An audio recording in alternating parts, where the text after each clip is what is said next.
그럼 여러분께서 종목에 대한 궁금증을 올리시는 동안 이제 저희는 시장에 대한 이슈를 파악해 보도록 하겠습니다. 네. 자, 오늘의 큰 주제는 슬프지만 바로 이겁니다. 보여주시죠. 짚고 넘어가야죠. 네, 이거 약간 네. 프로그램 내용인데, 예.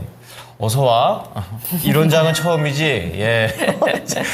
정말 웃을 수 없는. 근데 참 맞아요. 어떻게 우리가 또 이겨내야 되는 그런 상황이에요. 참 예. 어렵습니다. 그렇죠. 어렵고요. 정말 이 공포의 4월을 지나가고 있는 것 같아요. 특히나 2월과 3월 요 2달 동안 여러 가지 기대감으로 좀 많이 올라왔었던 시장이기 때문에 네. 지금 이런 리스크들이 조금 더 크게 느껴지기도 할 텐데요. 앞서 말씀드렸던 중동발 리스크도 우리 시장에 굉장히 크게 영향을 미치는 것 같고 사실 우리뿐만 아니라 아시아 증시 전체를 좀 뒤흔들고 있죠. 그렇죠. 여기에 그러다 보니까 환율이 요동치고 투심은 얼어붙었고 외국인들도 좀 매도를 하는 것 같고 여기다가 이제 그동안 좀 주도주였던 반도체가 조금 더 휘청이는 모습들까지 우리 투자자들 입장에서는 악재가 굉장히 많은 시장인데요.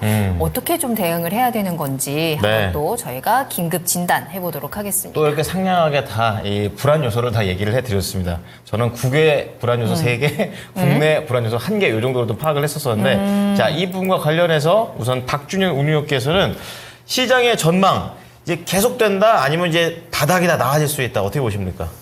네, 뭐 바닥권에 와 있다. 좀 희망적인데요. 좋아요. 자, 그럼 김진환 전문가는요? 네. 예, 변동성이 좀 확대되는 구간에 살짝 방어적으로 임하자고 말씀드립니다. 좋습니다. 알겠습니다. 자, 그러면은 우선 박준현 운용력부터 지금 상황 좀 들어보겠습니다. 바닥인가요? 일단 이런 장은 처음이지 물어보시지 않습니까? 네. 이틀 연속 힘 빠집니다, 진짜. 근데 사실 처음은 아니시죠? 운용 형님은. 키워드 한 줄은 한 줄을 제가 이런 장이 1년에 두세 번 온다. 아이고. 두세 번 올 때 어떻게 해야 되느냐? 경험적으로 보면 100% 매수 기회다. 저는 이제 그런 관점 말씀 좀 드리고 싶은데요. 네. 그렇군요. 장이 아무리 좋은 장이라 한다 하더라도 하락장이라 한다 하더라도 1년에 두세 번 정도는 주가가 단기간에 급등 이후에 급락이 나옵니다. 계속 올라갈 수는 없죠. 예, 그렇죠. 예. 1년에 이렇게 단기간에 하락한 것 자체가 약세장인데 대체적으로 2번 내지는 3번 나왔어요. 올해로 따지면 이따 제가 단기 낙폭 과대를 나타내는 기술적 지표를 제가 보여드리면 아시겠지만은 네. 올해 1월 달에 한번 나왔고요. 예. 그 다음에 지금 나왔습니다. 그럼 하반기에 한두 차례 좀 나올 수는 있어요. 근데 경험적으로 보면 이때가 지나가다 보면 남들 이렇게 주가 떨어질 때 유기냐 기회냐. 그러니까요. 물론 이제 돈이 있어야 기회가 되겠지만 돈이 없는 사람들한테는 위기 다음에 항상 또 기회가 오는 거니까 기다리면 기회가 다시 손실 만회할 수 있는 기회가 좀 온다고 보고 있는 쪽이거든요. 그렇군요. 일단은 최근에 이제 국내 시장 자체가 우리나라 시장 자체가 글로벌 매크로 변수에 상당히 민감하게 반응합니다. 그러게요. 특히 이제 지정학적 리스크와 관련되면 우리나라도 한반도에 지정학적 리스크가 있다 보니까 네, 그러네요. 이런 또 부분이라다가 최근에 이제 미국의 경기가 좋다 보니까 기준금리 인하 시점 자체가 자꾸 지금 딜레이가 좀 되면서 최근 들어서는 워낙 미국 경기가 좋다 보니까 올해 안에 뭐 금리를 인하를 안 할 수도 있다. 뭐 그런 그러니까요. 점점 줄어요, 횟수가. 그렇죠. 비관적인 네. 전망까지 나오고 있지 않습니까? 뒤통수 맞는 느낌이죠. 그렇죠. 현재 지금 2월 달에 금리 인하는 거의 물 건너갔고 20%밖에 확률이 안 되더라고요, 지금. 많이 내려가네요. 예. 7월 달 정도 넘어가야지 확률적으로 한 50% 정도. 첫 번째 금리 인하한 게 올해는 대체로 컨센 자체는 한 두 차례 정도 금리 인하 정도가 되지 않겠는가 게 패드워치 전망에 따른 컨센이라고 좀 봐야 될 것 같고요. 네. 앞서 이제 제가 글로벌 매크로 변수 민감하게 반응을 하고 있다는 걸 말씀드리는 것 자체가 일단 글로벌 시장의 흐름을 좀 보게 되게 되면 나스닥 시장이 4월 한 달 우리 시장이 4월 달에 지금 급락이 나왔으니까 나스닥 시장이 지금 월봉을 좀 보고 계시는데 나스닥 시장이 3%밖에 안 떨어졌습니다.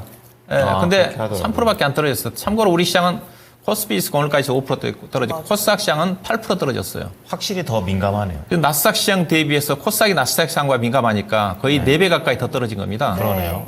그러면 우리나라 이제 IT 국가니까 대만 증시와 많이 비교되지 않습니까? 그렇죠. 대만 증시를 좀 보시게 되게 되면 대만 증시는 최근에 신고가 이후에 지금 4월 달 그러네요. 오늘 떨어져 가지고 4월 달에 1.9% 떨어진 거예요. 오늘 대만 증시가 2.7% 떨어졌거든요. 우리만 그래요, 그럼. 네, 우리만 그렇게 영향을 좀 받은 겁니다. 이게 너무 영향을 좀 많이 받았다. 많이 받은 이유 자체가 우리나라가 아무래도 대외 경제에 여러 가지 수출 유제 국가다 보니까 민감하게 반응한 부분, 어떻게 보면 과도하게 반영이 좀 됐다. 이제 그렇게도 해석할 수가 있는 것도 부분이라 좀 봐야 될 것 같고요. 예. 일단은 현재 국내 시장 자체가 지금 이제 금리와 관련해가지고 매크로 변수 관련해가지고 고금리가 상당 기간 진행된다는 것 자체는 아무래도 이제 부담이 좀 될 수밖에 없습니다. 그렇구나. 여전히 우리나라 유동성이 지금 안 좋지 않습니까? 아직까지 건설주와 관련해가지고 뭐 건설 관련해서 PF 부실 부분 자체도 해결되지 않았고. 이게 다 금리 때문이에요. 네, 그렇죠. 이런 것들이 앞으로 좀 부담이 좀 작용할 수밖에 없는 거고요. 그다음에 지정학적 리스크 자체가 국내 시장에 반영이 좀 되는데 지정학적 리스크는 앞서 얘기했다시피 지금 잠잠하거든요.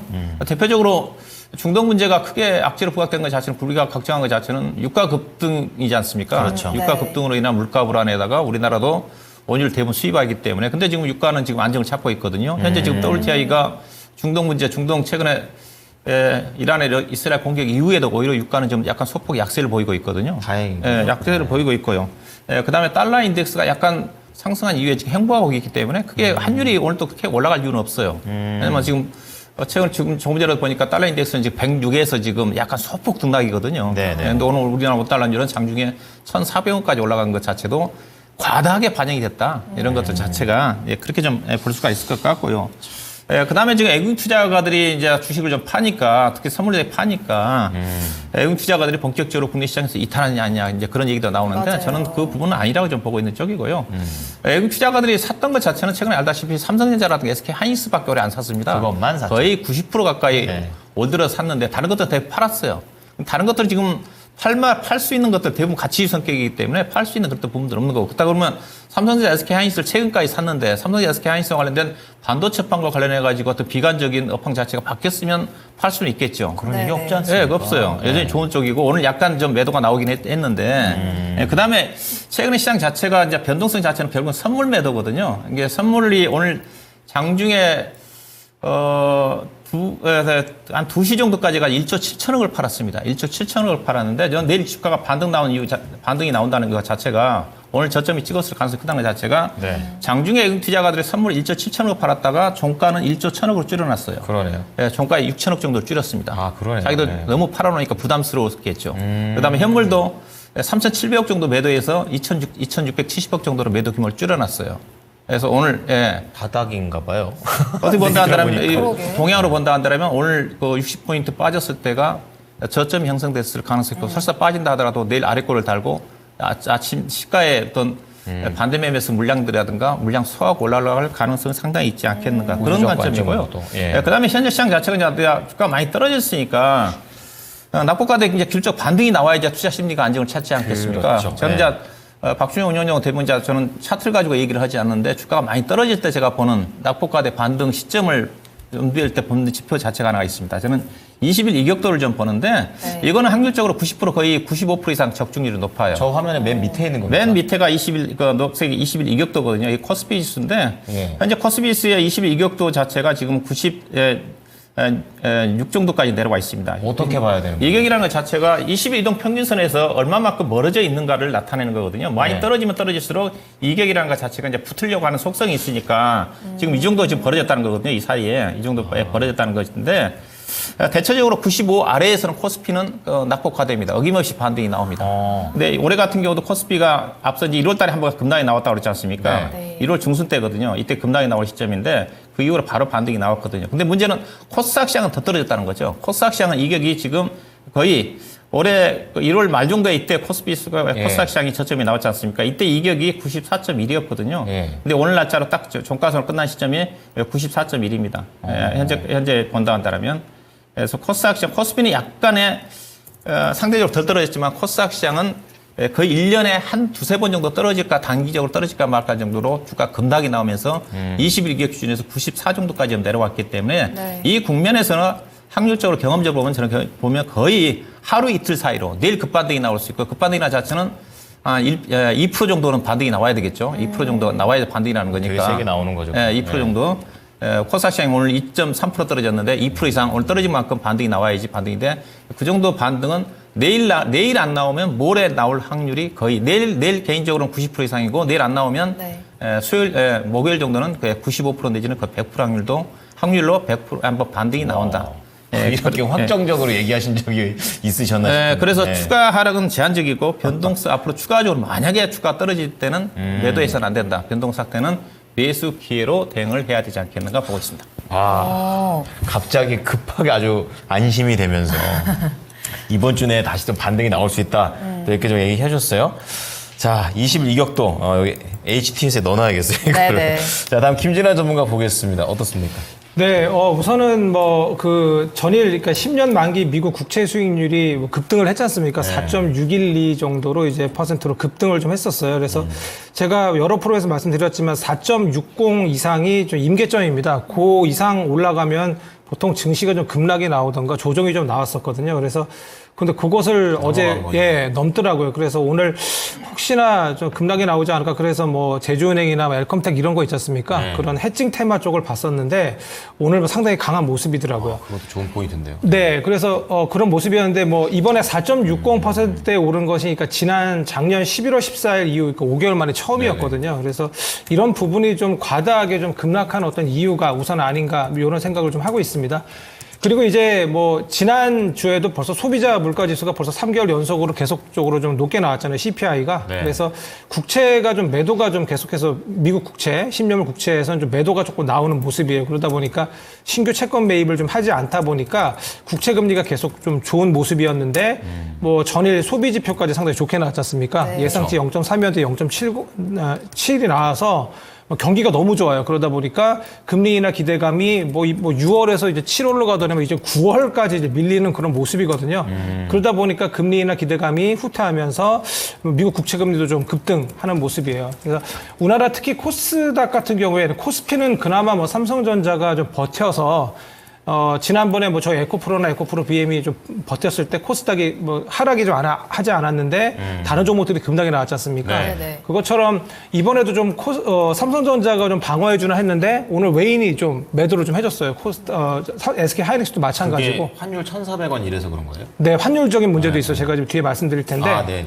그래서 이런 부분들 때문에 코스피 같은 경우에도 좀 삼성전자가 방어해주나 했는데 좀 방어를 좀 못해줬습니다. 그래서 코스피, 코스닥 모두 거의 2%대 급락이 좀 나왔었거든요. 그래서 이런 모습들이 아무래도 미국 10년물 국채금리에 영향을 좀 받지 않나 뭐 이런 생각이 좀 들었고 그 다음에 이제 미국장에서도 그간 다른 종목도 좀 많이 안 가고 다 반도체 쪽이 좀 많이 좀 갔어요. 그렇죠. 방어를 좀 해주고 했는데 우리나라 정도 마찬가지죠. 반도체가 좀 많이 갔었는데 최근에 좀 엔비디아가 좀 하락을 하고 그 하락세를 돌려 세우지 못하고 있어요. 거기다 또 어제 또 급락이 좀 나왔습니다. 그래서 이런 부분들이 국내장의 어떤 반도체도 좀 일부 종목들이 차별화하면서 버텨줬는데 이번엔 또 오늘 좀 견디지 못하고 좀 같이 좀 동반해서 그간 좀 높았던 종목들이 하락이 같이 나왔어요. 그래서 그간 강했던 반도체 섹터가 좀 방어를 못 해준 부분도 증시의 어떤 급락의 어떤 이유가 아닌가 이런 생각을 좀 하고 있습니다. 그래서 우선 국채금리 쪽을 계속 보시면 좋을 것 같고요. 국채금리 같은 경우에 지금 작년 거의 국채금리가 작년 10월에 5% 정도 미국 10년물 국채금리입니다. 그 돌파하는 일이 혹시나 일어날 수도 있다 뭐 이런 뭐 얘기도 나오고 있어요. 미국에서는. 그래서 단기적으로 4.75까지 보는 그런 뷰도 좀 있습니다. 그래서 국채금리가 계속해서 미국 국채금리가 계속 올라가면 좋지 못해요. 근데 제가 계속 말씀드리는 거는 악재란 악재는 지금 다 나오고 있어요. 뭐 CPI도 3개월 연속으로 안 좋아. 거기다 고용도 미국은 계속 좋아. 지금 소비 지표까지도 지금 좋은 상황이고 여기에 또 이제 이란이 또 이스라엘하고 또 이제 뭐 전면전까지 가지 않았죠. 다행스럽게 또 충돌을 또 해서 유가 불안 어떤 사태, 호르무즈 해협에 또 이제 해운 또 이제 운임 또 상승 이슈에 지금 뭐 다 털었으면 좋겠어요. 이번에. 예, 뭐 나올 거는 이왕 지금 다 터진 거. 다 나오는 거예요. 그래서 저는 솔직히 오늘 조금 오판했습니다. 무슨 말이냐면 악재가 그간 너무 많이 반영을 해갖고 4월 초부터 계속 내렸거든요. 네. 어느 정도 반영을 했다. 그래서 오늘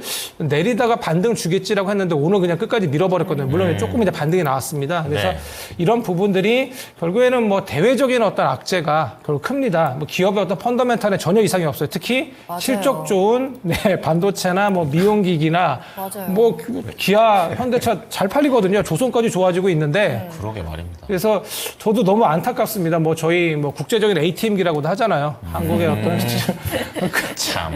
너무 이렇게 자금을 그냥 빠르게 회수할 수 있다라는 어떤 이런 부분도 좀 있는데 그런 부분도 좀 컸던 것 같고요. 그리고 이제 두 번째는 이제 환율입니다. 이 환율 같은 경우에 지금 1,400원대가 심리적 저항선이었는데 오늘 쳤습니다. 그래서 이런 부분이 외국인이 이렇게 환율이 높으면은 뭐 적극적으로 매수 못 하거든요. 이런 부분이 좀 큽니다. 그래도 그나마 계속 1,350원대 넘고 70원, 뭐 80원 가더라도 매수를 해줬는데 주초부터 지금 월요일 지금 코스피 기준으로 외국인이 한 1,000억대 매도를 해줬고 오늘도 3,000억대 매도가 나왔거든요. 선물 같은 거 좀 많이 매도를 좀 해줬고 네. 이런 부분들이 조금 부담으로 작용하는 모습이 왜냐하면은 올해 계속 연초부터 기관이 팔았는데 그간 외국인이 주도해서 계속 끌어올려 줬거든요. 근데 이 외인마저도 오늘 그러니까 살짝 좀 떨어지네. 파는 그런 모습이 좀 있어가지고 오늘 아무래도 좀 투매도 나온 것 같습니다.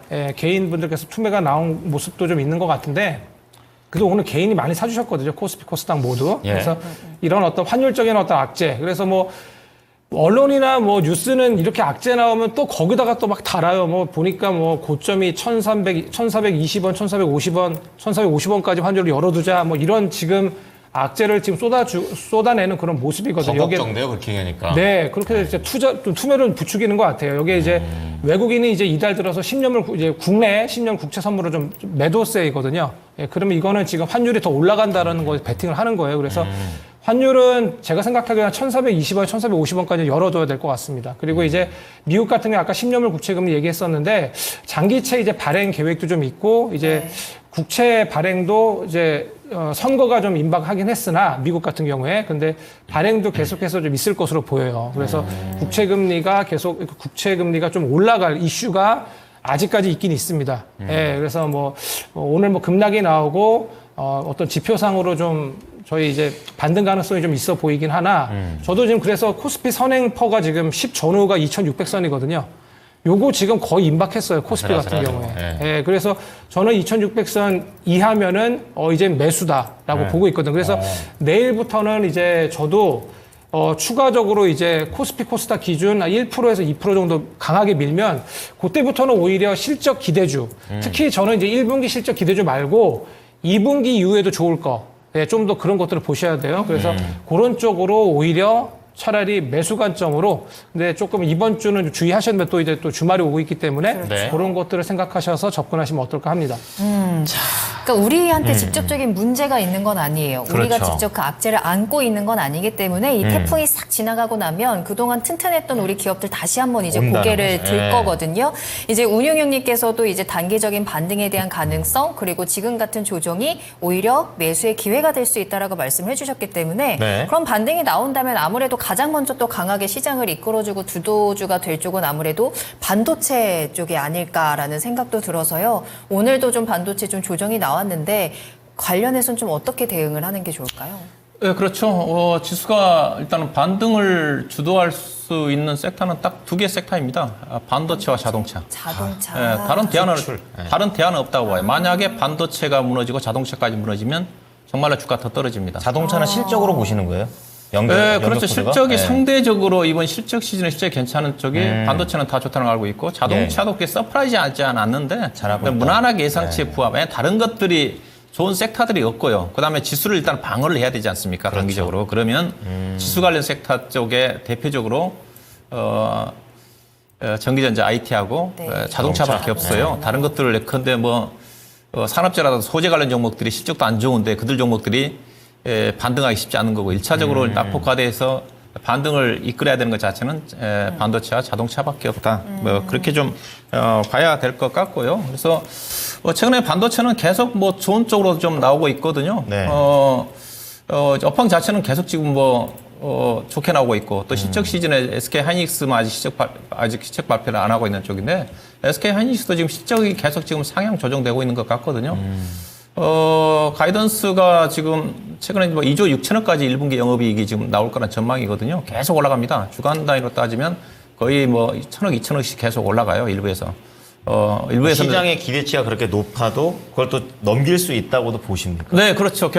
그럴 가능성이 커 보이는 게 최근에 커 보인다. 가장 부진했던 랜드도 지금 가격이 최근에 마이크론 테크놀로지가 SSD와 함께 맞아요. 2분기 때 가격을 20% 정도 올렸지 않습니까? 왜냐하면 랜드 자체가 갑자기 계속 없다고 적자였거든요. 특히 SK 하이닉스 같은 경우는 디램 쪽에서는 HBM 때문에 시장이 계속 좋아지고 있지만 랜드가 적자가 났었는데 랜드까지도 흑자 전환을 하고 또 가격 인상 때문에 2분기 때는 좀 많이 좋아지는 쪽이니까 그렇죠. 상향 조정되고 SK 하이닉스를 예를 든다 한다면 일부에서는 증권사 쪽에서 그 현재 SK 하이닉스 계속 상향 조정되면서 현재 지금 가이던스가 올해 영업이익이 아마 14조 원 정도 잡혀져 있을 겁니다. 계속 올라가고 있거든요. 11조 원대에서 14조 원까지 올라와 있는데 네. 일부 증권사 한두 개 쪽에서 올해 19조 원 정도까지 나올 거라는 전망이고 세게 지르네요. 그다음 내년도는 어떠냐? 현재 내년도 가이던스는 아마 19조 원 정도 잡혀져 있을 건데 일부 증권사 쪽에서는 40조 원을 예상을 합니다. 2배. 네. 저도 믿기지가 않는데 만약 40조 원 나온다 하더라면 PR이 4배, 5배밖에 안 돼요. 아, 그래도. 예. 예, 그게 나올지는 모르겠지만 그 정도 이제 업황이 좋아지고 있다는 거죠. 예. 4까지 떨어져. 예, 저도 좀 깜짝 놀랐는데 네. 그래서 그 반도체가 정도야? 여전히 계속 좋아지고 있다. 그래서 반도체가 또 외국 투자가들이 여전히 수급의 중심에 있는 거고 오늘 보면 외국 투자가들이 삼성전자는 샀고 SK 하이닉스 조금 팔았거든요. 예, 팔아서 앞서 이제 외국 투자가들이 주식시장을 판다는 것 자체는 삼성전자, SKG 팔고 나가야지 파는 건데 그렇죠. 저는 이게 단기 이슈라는 것 자체가 또 지정학적 리스크 자체도 외국 투자가들 선물만 가지고 변동성을 야기시켜요. 만약에 시장이 안 좋으면 현물까지 팔거든요. 네. 선물을 판다는 건 뭡니까? 단기라는 거죠, 단기. 선물 가지고 단기적으로 조금 약간 변동성이 있을 것 같으니까 리스크 관리 팔고 예, 그런 쪽이기 때문에 현물은 아직 파는 쪽은 아니다. 예, 그렇게 좀 봐야 될 것 또 같고요. 하나 그래서 시그널이 되겠네요. 예, 반도체가 오늘 같은 경우는 어떻게 보면 그 전일 미국 시장이 나쁘지 않았었으면 삼성전자가 미국에서 보조금을 대규모로 좀 받았기 때문에 그러니까요. 그거 좋은 건데. 관련 것들이 상당히 호재로 작용하면서 일부 종목들 올라왔지만은 테스라든가 예, 긍정적으로 반응했을 건데 이런 것들이 이제 투자 심리가 안정을 좀 찾으면 네. 반응하지 않겠는가 생각이 좀 되고요. 아직은 반응이 안 됐다. 예, 네. 그렇죠. 반영이 좀 되겠죠. 관련된 종목 그러게요. 삼성전자 반영이 그러게요. 될 거고 그다음에 여전히 유리기판 관련 종목들이 좀 조정을 좀 받고 있지만은 새가 살아 있거든요. 유리기판 같은 관련 또 종목들 중심으로 해서 HBM도 좀 마찬가지겠지만은 반도체 쪽에서 반등의 좀 기회를 좀 찾아야 되지 않겠는가 좀 보고 있습니다. 네. 자, 그러면 조금만, 우리 좀만 더 줄여주세요. 어떤 종목 보시는지까지 궁금합니다. 일단은 강화적으로 접근하신 분들한테는 이제 변동성이니까 뭐 삼성전자를 보내드리고 싶어요. 저는 약간 이제 변동성이니까 제일 쉬운 거군요. 그렇죠. 확실하네. 삼성전자를 대표적으로 보고 싶고 그 다음에 삼성전자가 이번 미국 투자 쪽에 투자한 것 자체가 파운드리 쪽이거든요. 네. 파운드리 공장 건설과 그 다음에 최첨단 패키징 반도체라고 했습니다. 미래네요. 예, 미래 그렇죠. 성장성. 그러면 예. 그쪽이거든요. 이게 비메모리 쪽이고 그와 관련해가지고 하나 마이크론을 좀 사셔야 되는 거고요. 하나 마이크론 쪽에 또 안정성이 있는 주식이고 네. 예, 그다음에 올덱스라는 회사를 저는 가장 그 미국 반도체 쪽에 투자에 저는 수혜주라고 좀 보고 있는 쪽인데 회사가 그 자체가 회사가 미국 쪽에서 매출이 거의 한 70-80% 나오거든요. 비메모리 쪽이고. 근데 이거 아직 잘 알려지지 않았어요. 거기 약간 팔로가 또 좀 뚫려 그렇죠. 있는 회사가 거네요. 또 이번에 삼성전자만 미국 쪽에서 보조금을 받는 게 아니라 인텔 1,000억 달러에 대해서 투자한 것에서 보조금 받고 TSMC는 또 650억 달러 투자하지 않습니까? 예, 삼성전자는 450억 달러고 합치니까 보니까 합치니까 금액으로 따지면 약 430조 원이더라고요. 2030년도까지. 미국에 이게 반도체 공급망을 갖고 있는 회사들이 갖고 있는 수혜를 받는데 가장 제가 보기에는 아니면 이거 올덱스다. 올덱스라는 회사 자체가 삼성전자, SK 하이닉스 국내 쪽에도 매출이 있지만은 미국의 마이크론 테크놀로지라든가 TSMC라든가 인텔이라든가 이 회사가 거래 관계를 갖고 있거든요. 다 갖고 있는. 네, 그래서 제가 싸 보이는 것 같아서 올덱스, 그다음에 유리기판 관련 종목 중 대장주 최근 조정받았던 SKC를 중심으로 해서 관련 또 종목들이 일단은 1차적으로 반등을 좀 주도하지 않겠는가 보고 있습니다. 좋습니다. 그러면 김진환 전문가 역시 반도체를 계속해서 밀고 계시기 때문에 이쪽과 관련해서 세 가지 종목 어떤 게 좀 있을까요? 네, 세 가지는 바로 그 유니셈, 그다음에 유니셈. SK 하이닉스, 동진세미캠 이렇게 봤거든요. 네. 저희 조정이 와도 실적이 좋은 그런 종목, 그리고 이제 경기가 좋은데 저는 폭락은 없다라고 생각을 하거든요. 그래서 이번 기회가 어쩌면 반도체 살 수 있는 마지막 기회다라고 마지막 생각하시고 기회? 그래요? 오히려 이렇게 하락하면 네. 반도체 쪽을 보시는 게 좋을 것 같아요. 저번에도 이번 4월 달에도 좀 급락이 나왔을 때 바로 그 다음날 반등 나온 게 다 반도체였거든요. 그렇죠. 그리고 뭐 환율이 좀 내리니까 뭐 자동차 쪽도 좀 오르는데 그래도 이제 뭐 피크아웃 어떤 우려가 없는 게 반도체입니다. 뭐 내년까지 좋을 것 같아요, 저는. 그래서 물론 선반영하고 있습니다. 그래서 네. 우선 유니셈 같은 경우에는 전공정 업체입니다. 그러니까 계속 이렇게 후공정에만 이제 HBM 패키징에만 너무 이제 반도체 업체들이 이제 집중하다 보니까 전공정, 뭐 레거시 뭐 이런 쪽에다가 투자가 좀 안 돼 있어요. 그래서 디램 공정으로 전환을 좀 하고 그럽니다. 이제는 디램이나 낸드 플래시 쪽에 살아나잖아요. 예, 이쪽에 살아나고 있기 때문에 네. 재고 부족 이슈가 좀 나올 수도 있어요. 뭐 델가 같은 그 서버 업체들에서 이제 공격적으로 또 이제 이 메모리 반도체를 또 이제 수급을 또 이제 예, 지금 매수하려고 하거든요. 그렇기 때문에 이런 부분에 보셨을 때 유니셈 정도 한번 보시면 어떨까 합니다. 이게 실적이 좋아요. 1분기 매출도 뭐 579억 나와서 YOY 12% 상승, 영업이익도 전분기 대비 267% 정도 상승을 합니다. 예, 그리고 이제 전공정에 대한 투자를 좀 안 했다가 이제부터 전공정에 투자가 들어가요. 디램 공정 이런 것들에. 근데 신규 투자 부재에도 불구하고 실적이 되게 좋아요. 그래서 예, 국내 고객사 뭐 HBM, 뭐 TSV 향, 칠러, 스크래버 이런 것들 공급 효과로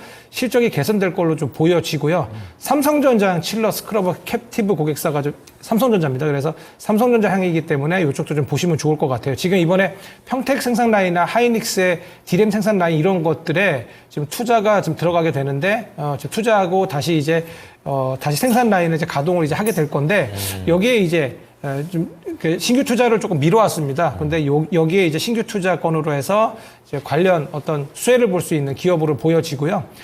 저도 좀 큰 그런 어떤 시총 큰 거 예, 보셔야 돼요. 그래서 하이닉스 보셔야 되는데 네. 하이닉스는 우선은 당장은 25일 날 실적 발표가 있습니다. 그리고 우리 운영님께서 말씀해 주셨는데 일정남. 예, 지속적으로 계속 지금 증권사의 어떤 추정치, 예, 영업이익 추정치가 계속해서 올라가고 있어요. 뭐 2조대로 지금 이제 올라왔는데 네. 아무래도 뭐 삼성전자랑 마이크론의 실적 발표에서 낸드나 메모리 반도체의 어떤 가격 상승이 재고 자산 평가 손실을 충당을 메꿔주는구나, 충당해주는구나, 요거를 알았거든요. 그렇기 때문에 요거 관련해서도 증권사들이 요걸 이제 반영을 해서 좀 올리고 있습니다. 그래서 그렇군요. 이런 부분을 좀 감안을 하시고 SK 하이닉스 지금 뭐 이제 매수 기회가 저는 지금부터 매수 기회라고 보고 있어요. 그래서 네. 요거 보시면 좋을 것 같고요. 동진 세미캠, 예, 요거는 노광 장비에 쓰이는 포토레지스트 감광의 제조 회사죠. 여기 이제 관련해서 삼성전자 미국 투자 관련 수혜 회사이기도 합니다. 동진 세미캠이 이제 미국에도 이제 공장을 지금 건설하고 있습니다. 그래서 같이 이제 반도체 웨이퍼 세종 용도로 동진 세미캠이 공장 2개를 지금 1억 달러씩 투자를 해서 지금 2분기 완공 목표로 지금 하고 있어요. 그래서 미국 현지 잠재 고객까지 소재 공급하려고 합니다. 그래서 거점으로 하려고 하니까 하반기 기대감이 좀 있어요. 여기에 이제 실적도 당연히 1분기 실적 주니까 뭐 좋아 보입니다. 뭐 기타 뭐 이제 여러 가지 이제 HBM 쪽에 이제 하이닉스 쪽도 이제 공급을 또 시작하니까 네. 기존의 솔브레인 독점이었던 요거 TSV 기술 관련해서 요거 하이닉스 쪽도 이제 뚫어서 이제 공급을 하거든요. 그래서 네. 동진 세미캠 정도 체크해 보시면 어떨까 합니다. 네, 오늘 시장에서 불안감, 바로 오늘 이슈 팔로우에서 다 해결을 하지 않았을까 네. 이런 생각이 듭니다. 오늘 어서와 이런 장은 처음이지와 관련해가지고 두 분께서는 반도체 쪽에 포인트를 맞춰주셨고 박준영 운용역께서는 미국향 기업들, 그러니까 뭐 삼성전자, 하나마이크론, 월덱스, 그리고 SKC, 그리고 김진환 전문가는 대장주의 장비 소재 다 넣어가지고 유니셈, SK 하이닉스, 동진 세미캠 말씀을 드렸으니까 우리 올라갈 때를 대비해서 미리 준비해 보도록 하겠습니다.